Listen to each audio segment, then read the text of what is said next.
everybody, Daniel here with Dotscast, and I am talking with Aaron from Behemoth and Behemoth Studios. Excuse me, gotta have the full thing there, my bad. So, yeah, we do things. We're not just like an entity on the void. Yeah. So, new game, Battle Block Theater.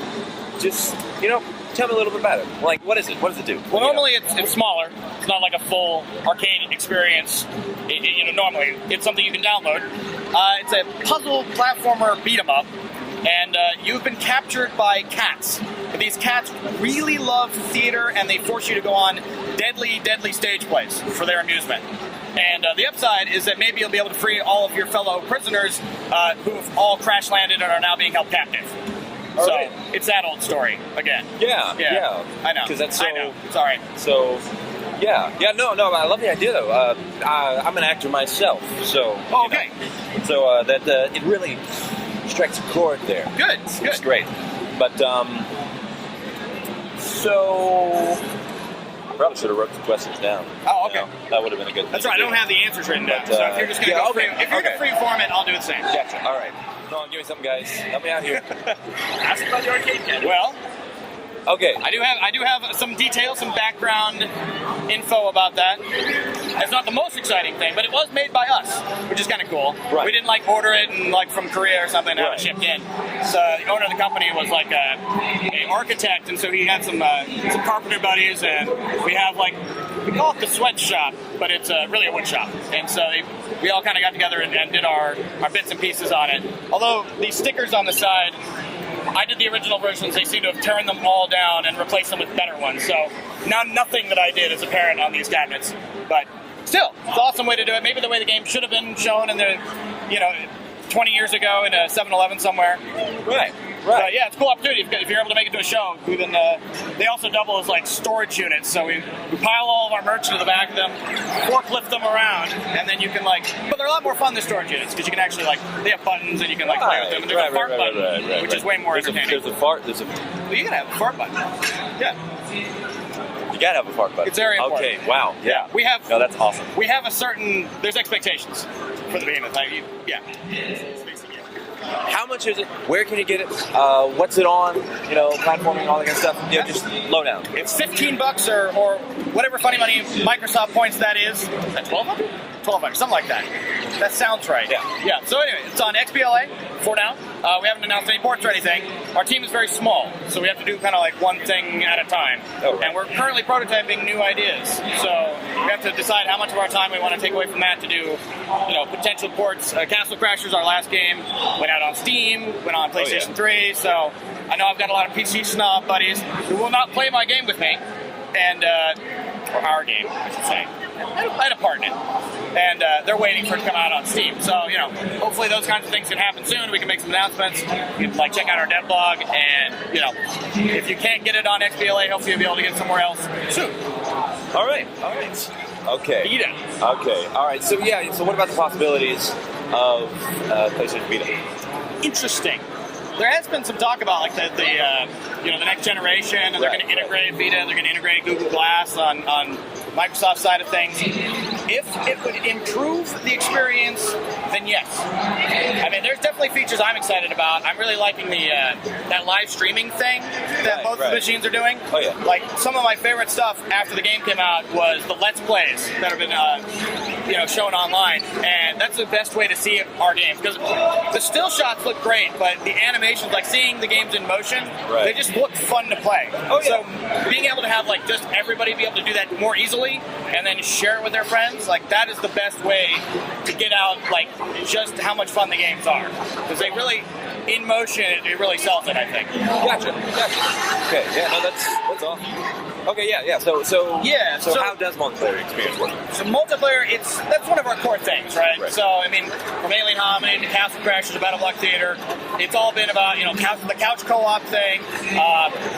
In addition to accessibility, making sure that anybody who sits down and plays it can have a good time. So if I want to play with my little brother or my kid or whatever, we can still have a good time. So we have a bunch of different ways to play it. If you're playing the co-op mode, that's the heart of the game, the story, and it's cool because there's features like, for example, if you're playing it with 2 players, the levels are actually different than if you're playing it with 1 player.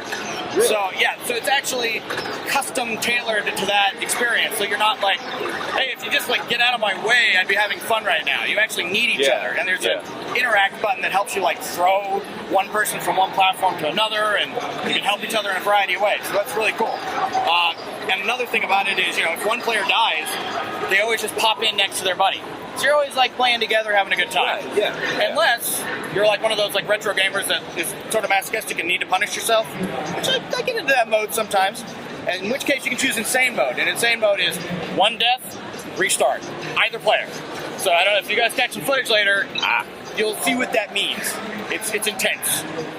And then there's also 8 different ways you can play team versus team. So it's 1-on-1, 2v2, and that's everything from like beat your friend in the face to get points over and over again, or I'm going to grab gold that a golden whale is dropping from some part of his anatomy, and then carrying the gold to a flying safe and depositing it. So there's a wide gamut to experience. If golden whale gold collecting is your thing, and you've been waiting for the game that offered that, we have it. That demographic has now been served. Oh yeah, no, that's great to know because seriously, there's been It was crying out. Oh yeah, needed it. So let me get this straight. So you said it's different levels playing single player versus it's like a remix. multiplayer. Yeah, so you'll find that you'll have more room, so you're not getting in each other's way. You'll have like puzzles that require 2 people instead of just 1. And what I really like, I'm actually a big fan of the single player because there's situations in co-op where, okay, you step on this, and I'll step on that, and it'll open a door or something like that. And it gets a lot more interesting and complicated than that. But in single player, you have to be a little more creative. Like you have to use the different weapons that you can unlock to like find new ways around the level, or you'll have to like jump through the air, throw a boulder onto a switch, and then like bounce back through the door before it closes, kind of thing. Right. Yeah. So it was, as a designer, it was cool because I got to invent maybe more creative ways for one person to be able to get through the level, rather than the riches that you have available to you when there's 2 players with 2 weapons, and you get a lot more options that way. So there's a certain efficiency when there's just one guy having to use everything at his disposal to like solve all the problems. Yeah. And especially that's awesome because personally, when I play a single player game, I play through the campaign or play through whatever, and it's fun and everything. But then I want to go play back with friends, but you're playing the same thing over again. So it's like, you've done that. This way you mix it up and it's new, and that's great. There'll be enough surprises. So like you'll go through it by yourself, and you'll be like, hey man, I know it's around this corner, and then it'll be something different. You're like, oh, I guess there's buzzsaws now. I had no idea. And that's really cool. And it's exactly.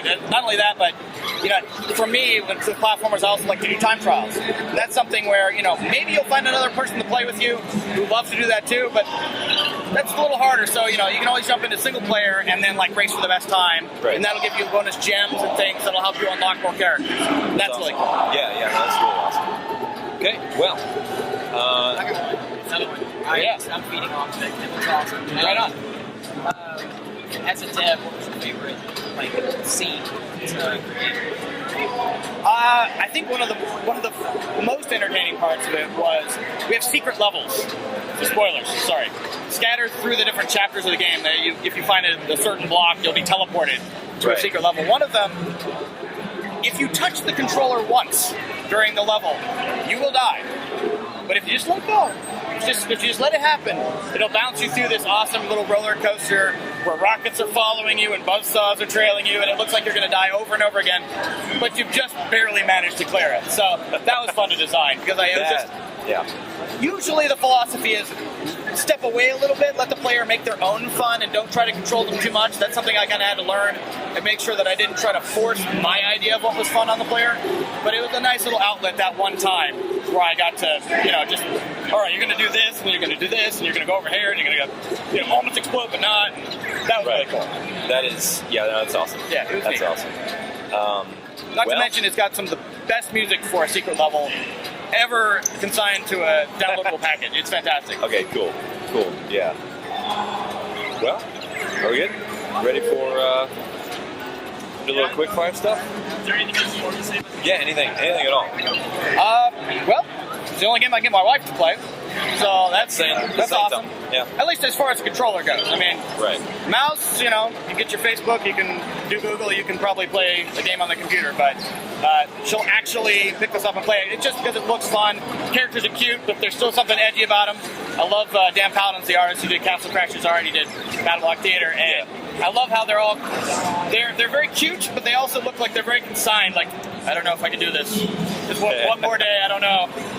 So, and that makes it, yes, exactly. And that makes it that much more fun to blow them up. So that's the great thing is there's no they don't penalize you for killing your friend. So feel free to punch them over and over and over again. It's a healthy part of any natural friendship, I think. Right. Yeah. No. Definitely. I punch these guys all the time. Yeah. We should do that. Yeah. Oh, well, okay, so, quickfire? Okay, let me think, make sure I have these, because if I mess up on quickfire, oh gosh, that'd be really bad. Okay, because it can't be worse. Alright, so, first thing first, if you had to be any video game character, ever, what would it be? Like the best video game character to be? Oh, man. What would I be? The best video game character? That is tricky.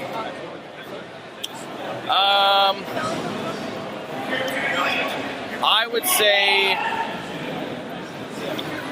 I like Steve.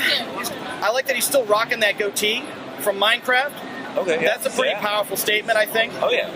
He doesn't let the retro low poly count get him down, and he can build anything, which is pretty awesome. Yeah. Great skill. And not only that, if I if I stop liking the way I look in the mirror, I can just go get another skin. So that's nice. I can dress up as a whatever. Yeah, and that's helpful. That's awesome. Yeah. Okay, so what on the converse side? What is the worst video game character to be ever? Eggbird. Eggbird, little platforming guy. You're an egg. That's your whole thing. Your power is to jump and drop from high spaces, and you're an egg with eyeballs, which is the other most vulnerable part of a hero. Yeah. I think he's got some noodle arms or something too. Yeah, not That's feeling weird. it. Yeah, no. Okay, so what's your favorite color? I was wearing a blue shirt yesterday, so I'll say blue.